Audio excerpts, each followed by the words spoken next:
बातमी राष्ट्रवादीच्या गोटातून आहे। अजितदादांच्या चिठ्ठीने सुरू झाली आहे राष्ट्रवादीच्या विलिनीकरणाची चर्चा। 2024च्या अधिवेशनावेळी जयंत पाटलांना चिठ्ठी मिळाली। भेटायला या अजित पवारांनी असा संदेश या चिठ्ठीत लिहिला। तर अजित पवारांच्या भेटीत विलिनीकरणावर चर्चा झाली आहे असं जयंत पाटील यांनी म्हटलेलं आहे। विलिनीकरणावर जयंत पाटलांच्या घरी देखील चर्चा झाली अशी माहिती सूत्रांनी दिली आहे।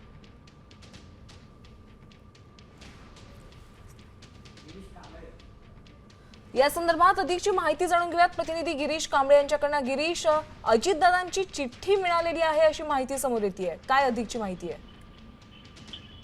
राष्ट्रवादी अजित पवार यांच्या निधनानंतर जी राष्ट्रवादीच्या विलिनीकरणाची चर्चा सुरू झाली आहे। खरं तर ही चर्चा अजितदादांनी 2024ला जेव्हा सत्ता स्थापन झाली त्यावेळी हिवाळी अधिवेशन नागपूरमध्ये पार पडलं। यावेळी त्यांनी जयंत पाटलांना एक चिठ्ठी पाठवली होती, ती भेटायला या म्हणून। आणि जेव्हा ही चिठ्ठी भेटली जयंत पाटील यांना त्यावेळी जयंत पाटील थोडेसे देखील अवाक झाले आणि त्यानंतर त्या दिवशी भेटल्यावेळी ज्यावेळी या सगळ्या संदर्भात चर्चा झाली थोडंसं जयंत पाटील यांना देखील यावर विश्वास बसत नव्हता। मात्र त्यानंतर त्या बैठका सुरू झाल्या।